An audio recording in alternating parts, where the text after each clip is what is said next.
Hi hello నమస్తే. నేను journalist Sai. నిన్న వైఎస్ రాజశేఖర రెడ్డి గారి పైన అచ్చెన్నాయుడు వ్యాఖ్యలు తీవ్ర దుమారం రేపుతున్నాయి.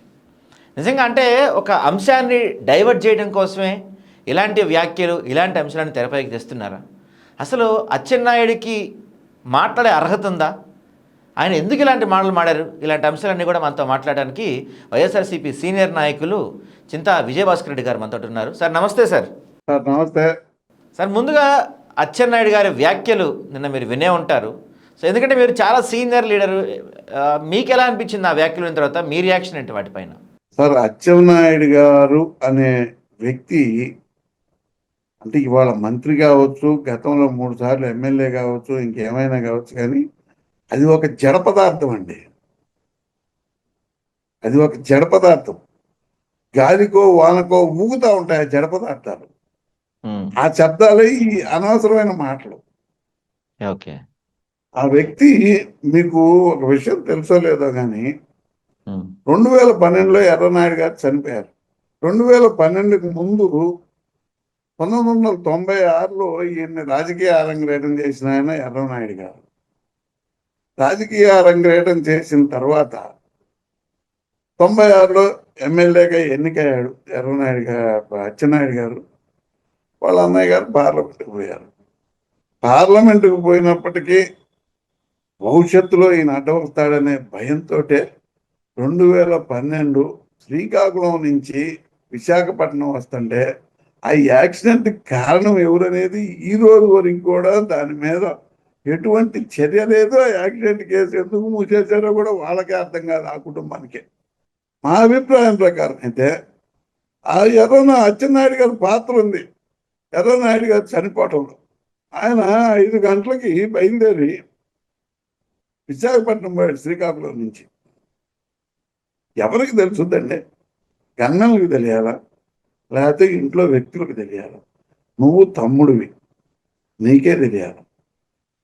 ఆయన షెడ్యూల్ జనరల్గా ఒక రోజు ముందే వచ్చింది కాబట్టి ఈ ప్రమాద ప్రయత్నంలో అచ్చెన్నాయుడు గారు హస్తం లేదని రుజువు చేసుకోగలుగుతారా? అప్పుడు గవర్నమెంట్ వాళ్ళదే ఉంది కాబట్టి దాని మీద ఎంక్వైరీ చేయలేదు, సిబిఐ లేదు, సిఐడి లేదు, ఎటువంటి ఇది లేదు. శక్తియుక్తులు కలిగినటువంటి వ్యక్తి అచ్చెన్నాయుడు గారు. ఆయన మీద కాంట్రవర్సీలు ఎన్ని ఉన్నాయో మనం చరిత్ర తీస్తే తెలుస్తుంది.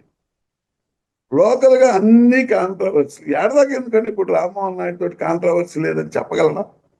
రామ్మోహన్ నాయుడిని ఫెయిర్గా ఒప్పించుకోగలుగుతాడా?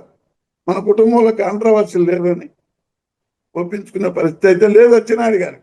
ఇప్పుడు కూడా ఆయన ఆయన చేసేటటువంటి మంత్రి శాఖలో ఎన్ని అవినీతి ఆరోపణలు జరుగుతున్నాయండి. వ్యవసాయ మంత్రిత్వ శాఖలో ఎన్ని కుంభకోణాలు జరుగుతున్నాయి వ్యవసాయ మంత్రిత్వ శాఖలో.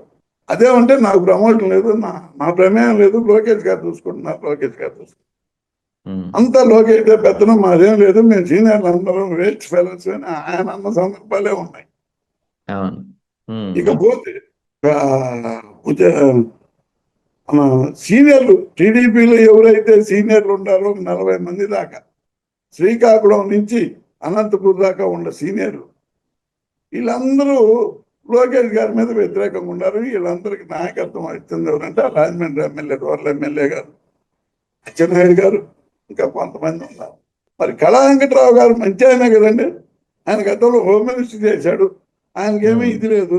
మరి ఆయనకు మంత్రి పదవి ఇవ్వకుండా ఈయనకి ఎందుకు మంత్రి పదవి ఇచ్చాడండి? బెదిరింపు ధోరణి. కాకపోతే మీకు ఒక్క విషయం చెబుతున్నానండి, అసలు రాజకీయ హత్యలు ప్రారంభమైందే తెలుగుదేశంలో.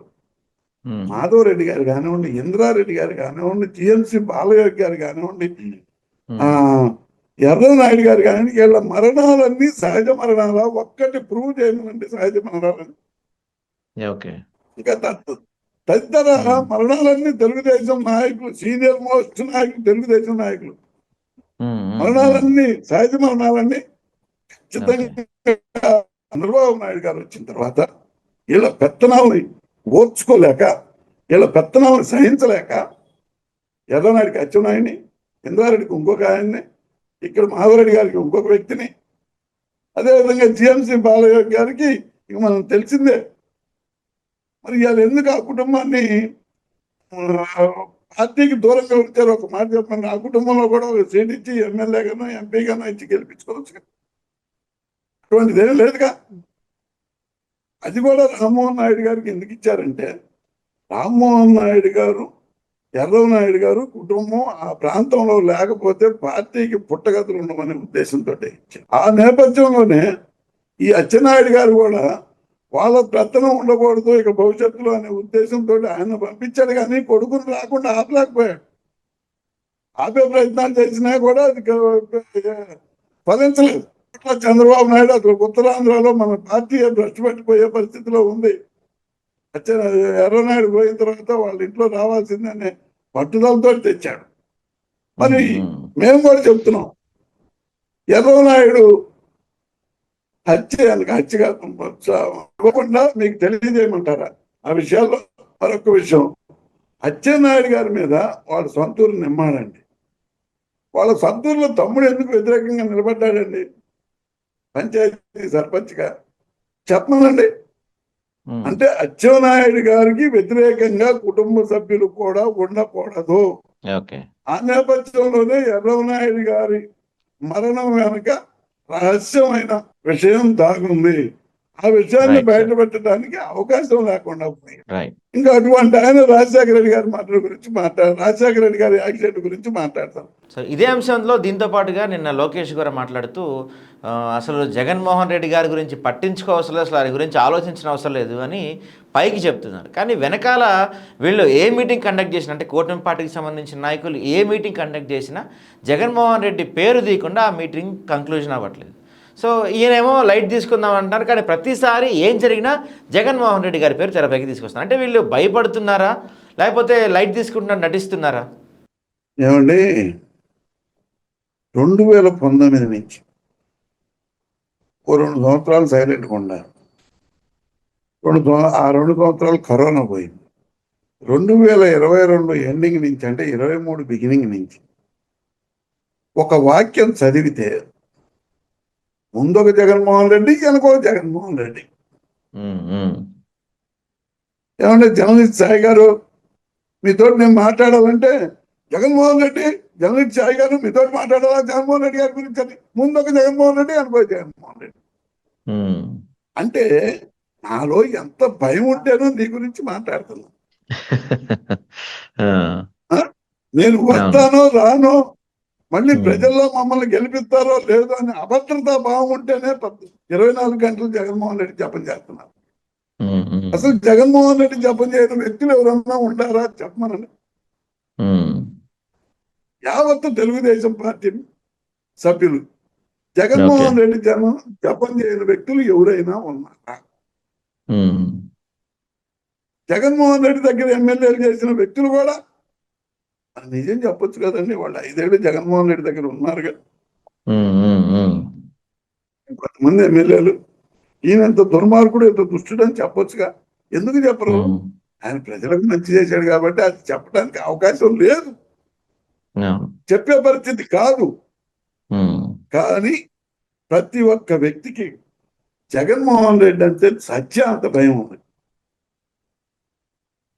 ఒక్కోళ్ళకి చంద్రబాబు నాయుడు కాడి నుంచి లోకేష్ బాబు దాకా.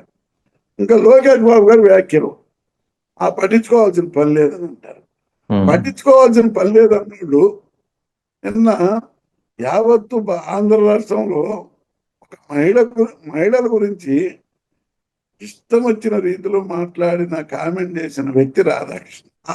దాన్ని కనీసం మినిమం చంద్రబాబు నాయుడు అయినా, పవన్ కళ్యాణ్ అయినా, లేకపోతే సీనియర్ మంత్రులైనా సరే లోకేష్ కంటే తెలియని పశువుంటే వదిలేయి ఖండించడం తెలియదు, అతికించడం తెలియదు అని అనుకున్నాం.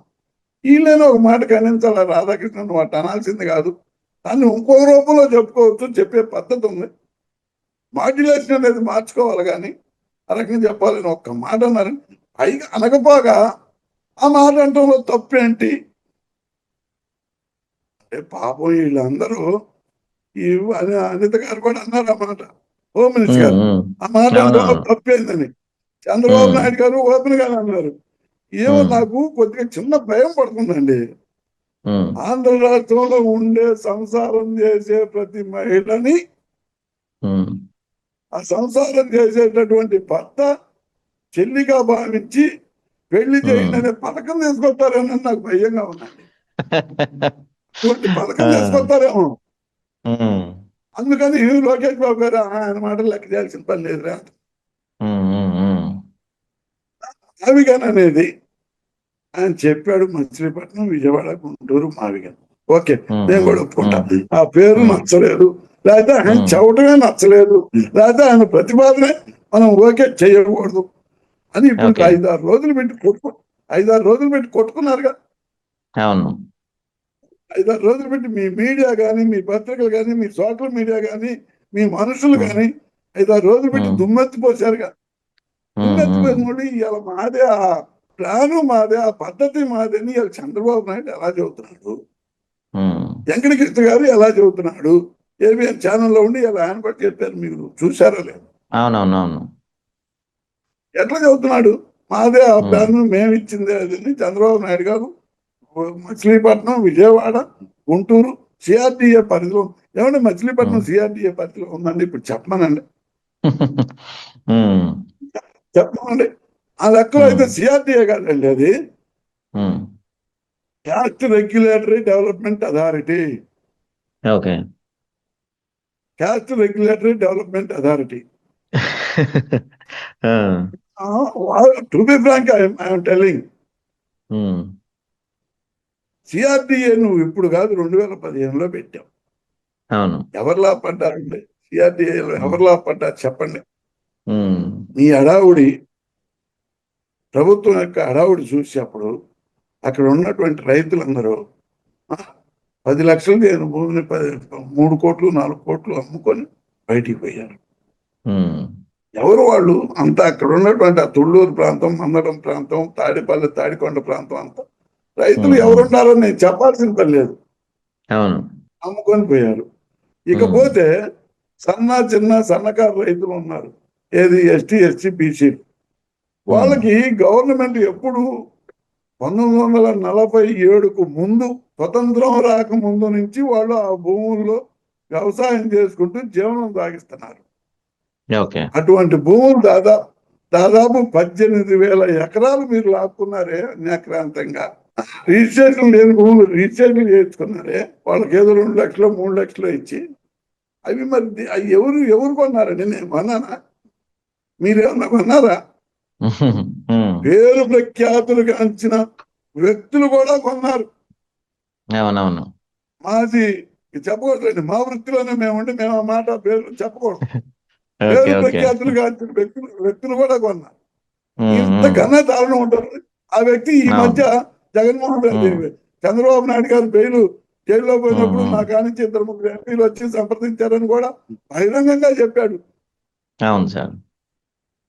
అత్యున్నత స్థానానికి న్యాయమూర్తిగా ఉండి ఆయన బహిరంగంగా పార్టీలకు సపోర్ట్ చేసి మాట్లాడటం ఇది మంచి పద్ధతేనండి మన వ్యవస్థలో? ఉమ్, ఉమ్, ఉమ్. అదే సరే, సార్. మీరు మీ ఆ పాయింట్ పక్కన పెడదామండి. లోకేష్ గారు ఉమ్, ఉమ్. జగన్మోహన్ రెడ్డి వ్యాఖ్యల్ని లైట్ గా తీసుకొని అసలు ఆ మాట కూడా అవును. నువ్వు ఎందుకు అంటావు? అవునవును. జగన్మోహన్ రెడ్డి వ్యాఖ్యలు లైట్ గా తీసుకోండి అని పొద్దున ఒకసారి, టిఫిన్ తిన్నాక ఒకసారి, కాఫీ తాగినాక ఉమ్, ఒకసారి, మళ్ళీ టీ బ్రేక్ చేసేటప్పుడు ఒకసారి, లంచ్ టైం ఒకసారి, మళ్ళీ ఇట్లా ఎందుకు నువ్వు అంటావు? ఉమ్, ఉమ్, లైట్ గా తీసుకో. అసలు జగన్మోహన్ రెడ్డి పోయి జగన్మోహన్ రెడ్డి అను ఉమ్. అంటే జగన్మోహన్ రెడ్డి అంటే భయం నీకు. ఓకే. జగన్మోహన్ రెడ్డి వస్తే నీ పరిస్థితి ఏంటో నీకే అర్థం కావట్లా. ఏ ఉమ్, దేశం ఉమ్. పారిపోవాలో కూడా అర్థం కావట్లా. Right sir. ఎందుకంటే ఆయన ఏ దేశాలన్నా తప్పిస్తా అన్నాడు కాబట్టి, ప్రపంచం రైట్. లేకుండా కూడా తప్పిస్తా అన్నాడు కానీ. కాకపోతే ఓకే. ఇప్పుడు ఏంటంటే ఉమ్, అతనికి అతనికి పట్టిందల్లా ఒకటేనండి. కుటుంబంలో భార్య, తల్లి చంద్రబాబు నాయుడు గారిని హింసిస్తున్నారు. నువ్వు ఉమ్. అర్జెంటుగా దిగిపో, అబ్బాయి ఉమ్. అర్జెంటుగా ఎక్కాలి. ఓకే. దానికి బాలకృష్ణ కుటుంబం, తద్వారా మిగతా వాళ్ళు కూడా సపోర్ట్ ఉంది. కొంతమంది రైట్. యువ శాసనసభ్యులు ఉమ్. పూర్తి సపోర్ట్ ఉంది. ఆ సీనియర్లు ఓకే సార్. 40-50 మంది తప్పితే యువ ఉమ్. శాసనసభ్యులు పూర్తి సపోర్ట్ ఉంది. రైట్. వీటన్నింటినీ మించి ఢిల్లీ తాతయ్య దగ్గరికి పదే పరిగెత్తున్నాడు. ఉమ్, ఉమ్, ఉమ్. దేనికాడికి? ఇప్పుడు నువ్వు ఒక విద్యామంత్రివి, లేకపోతే ఐటీ మంత్రివి, లేకపోతే ఇంకోటి, ఉమ్, ఉమ్, ఉమ్, ఉమ్, రాష్ట్రంలో ఉండి ఇక్కడ అభివృద్ధి ఉమ్. చెయ్యి. నీ డిపార్ట్మెంట్లో నువ్వు అభివృద్ధి చేయి. అంతేగాని నెలకోసారి ఢిల్లీ ప్రధానమంత్రి మోడీ తాతయ్య గారి దగ్గర పోయి తాతయ్య నా కుర్చీ ఎప్పుడు ఎక్కిద్దా, తాతయ్య నా కుర్చీ ఎక్కిస్తావు, అమిత్ షా గారి దగ్గర పోయి సార్ మా అయ్యను ఎప్పుడు వస్తారు కిందకి, మీరు తప్పితే లాగేవాడు తాతయ్య లాగేటట్లేడు అని పోయి ఎందుకు నువ్వు పరిగెత్తడం? అంటే జగన్మోహన్ రెడ్డి భవిష్యత్తులో ఏదో చేస్తాడు, నేను పనికి రాకుండా పోతాను, జగన్మోహన్ రెడ్డి గవర్నమెంట్ వస్తే ఈ పార్టీ కూడా ఎక్కడ జూనియర్ ఎన్టీఆర్ త్వరపడి వాళ్ళందరినీ బయటికి నెడతాడనే భయంతో ముందు ఒక జగన్ వెనక ఒక జగన్, సెంటెన్స్ కి ముందు ఒక జగన్ వెనక ఒక జగన్. తద్వారా నీకు సంబంధించిన నాయకులతో కూడా అదే పాట పాడిస్తాం. మీరు పరిపాలన చేస్తారా, జగన్నామ స్మరణ చేస్తారా? ఒక మాట చెప్పండి. పరిపాలన చేస్తారా, జగన్నామ స్మరణ చేస్తారా? ఇప్పుడు మా జగన్మోహన్ రెడ్డికి మేము ప్రచారం చేసుకోవాల్సిన పని లేదండి, వాళ్ళే ప్రచారం చేస్తారు. చంద్రబాబు, లోకేష్ బాబు, పవన్ కళ్యాణ్ వాళ్ళే ప్రచారం చేస్తారు. ఒకటి సార్, చిన్న ఉదాహరణ, వ్యక్తి నన్ను వచ్చి లాయర్ గారు నువ్వు దుర్మార్గుడు అని అంటే వాడు 10 సార్లు చదువుతుంటే చెప్పిన వీడు పిచ్చోడు రాదు. అవునా కాదు? చెప్పినోడే నమ్ముతాడు. ఆయన ఏం దుర్మార్గం చేశాడు? వీళ్ళ ఇంట్లో ఏమైనా వస్తువులు లాక్కుపోయాడా, లేకపోతే వీళ్ళ ఇంట్లో ఏమైనా బంగారం తెచ్చిపోయాడా, లేకపోతే ఏమైనా దోపిడీ చేశాడా, పొలాలు ఏమైనా లాక్కున్నాడా, ఆస్తులు ఏమైనా లాక్కున్నాడా అని ఏదో దుర్మార్గం అనేది ఒకటి కళ్ళకి కనపడాలి. ఆయన పేరు చెప్పే మీరు ఆయన ఒకప్పుడు దుర్మార్గం చేశాడు, ల్యాండ్ టైటిలింగ్ యాక్ట్ అనేది ఆయన బాటలోనే మీరు నడిచారు. అదే సర్వే మీరు చేస్తున్నారు. అదే ఇన్సెంటివ్ గా వచ్చిన 400 కోట్లు మీరు మీ ప్రభుత్వం కింద పడ్డాయి. ఆ సర్వేనే వాళ్ళ కేంద్ర మంత్రులు నెంబర్ 1 గా చేశాడు జగన్మోహన్ రెడ్డి అని కితాబ్ ఇచ్చారు. ఇంకా మా మాజీ ముఖ్యమంత్రి గారు ఆయన గురించి వదిలేయండి, లైట్ గా తీసుకొని నేను బరువుగా తీసుకోమన్నాను. ఆయన బరువు ఎక్కిన రోజు నువ్వు ఉండవు, అంతే. Okay sir, okay thank you sir.